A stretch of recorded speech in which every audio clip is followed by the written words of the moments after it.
Emmanuel Macron, vos petits calculs vous ont obligé à reconnaître la marocanité du Sahara occidental.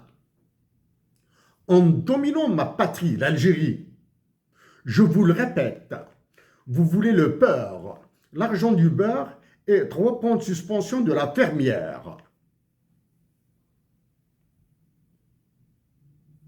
Soyons pragmatiques, je vais être pragmatique maintenant. Êtes-vous prêt à accueillir des Sahraouis actuellement en Algérie, dans votre pays, en leur offrant la résidence, de l'emploi, de l'assurance sociale? Pourriez-vous agir auprès des gouvernements espagnols, marocains et mauritaniens pour accueillir des réfugiés sahraouis qui choisiraient ces 3 pays respectivement?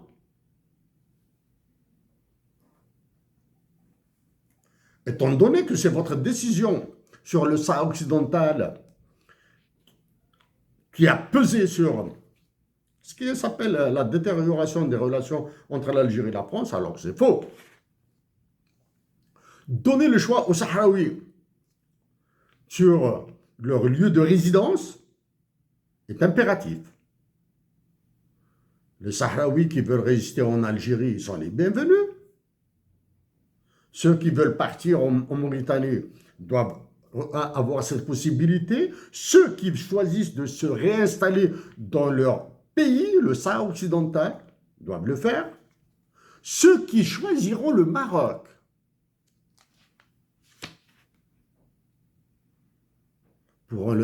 pourront y aller au Maroc. Ceux qui choisiront l'Espagne, la France, doivent avoir cette possibilité.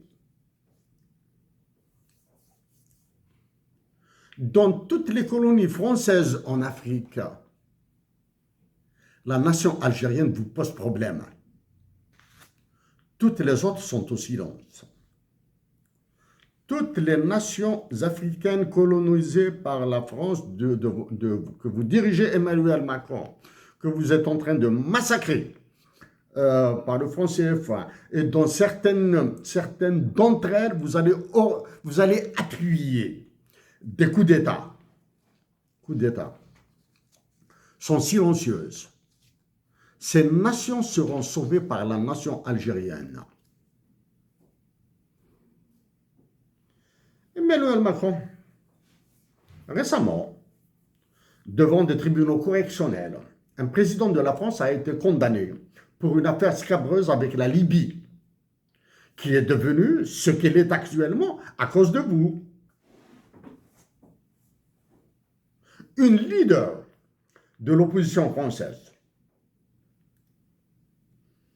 d'extrême droite,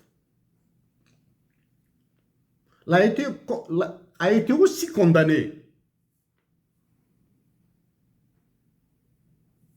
en correctionnel avec port de bracelet électronique.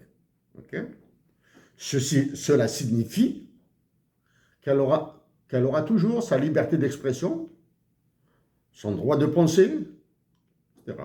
C'est-à-dire, même si elle est exclue de la course à l'élection présidentielle française, elle pèsera.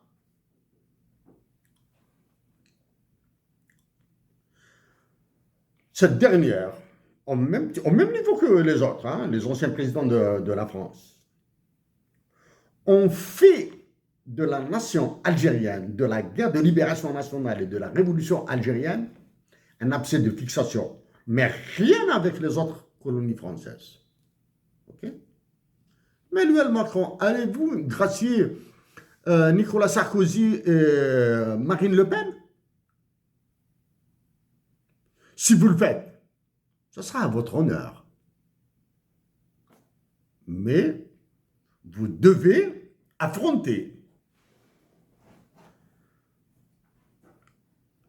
les vents contraires, les vents debout que vous allez déclencher.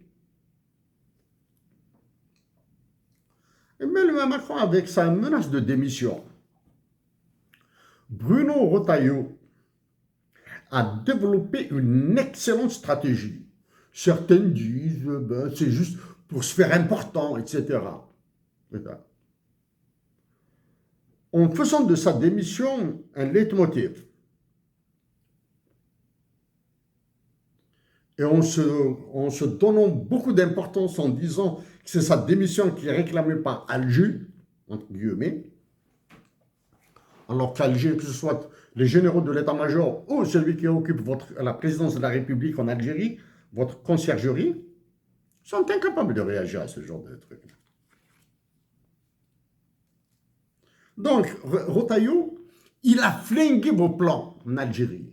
Non seulement il a flingué vos plans, mais il vous a poussé à être encore plus violent avec l'État algérien, pas avec la nation algérienne, avec la présidence de la République et l'état-major de l'armée. Bruno Rotaillot a développé une excellente stratégie. Donc, à travers la stratégie de Bruno Rotaillot, qui l'a flingué, vous avez déjà dynamité l'état-major de l'armée algérienne et vous allez encore le redynamiter une deuxième fois. Un autre point. Les deux États, la France et l'Algérie, ont un point commun. Une diplomatie servile. Serait naïf toute personne qui croirait plutôt, que votre ministre des Affaires étrangères, qui est extrêmement violent dans son langage avec l'Algérie, sera quelque chose. Pour la diplomatie algérienne, bon, les Algériens savent ce qu'elle vaut. Il y a quelque chose de bizarre. Les deux ministres les plus sévères, parmi les ministres les plus sévères du gouvernement français, deux partiront en Algérie. Le déplacement de deux d'entre eux est annoncé en Algérie, le ministre de la Justice et le ministre des Affaires étrangères. Pourquoi le ministre de l'Intérieur est absent? Bruno Rotaillot? Ou bien est-ce le ministre algérien de l'Intérieur qui sera convoqué en France?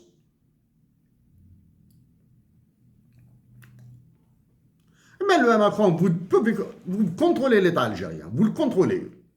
L'État algérien, comme on dit en anglais, is failed, is wrecked.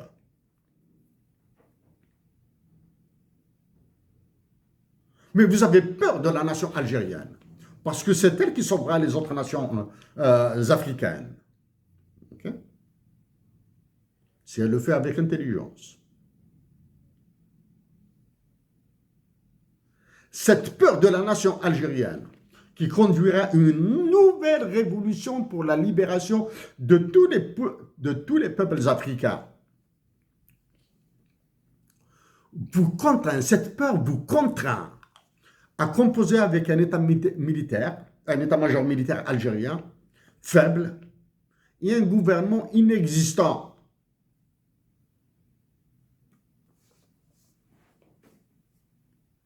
Partiellement, j'ai terminé avec vous, Emmanuel Macron.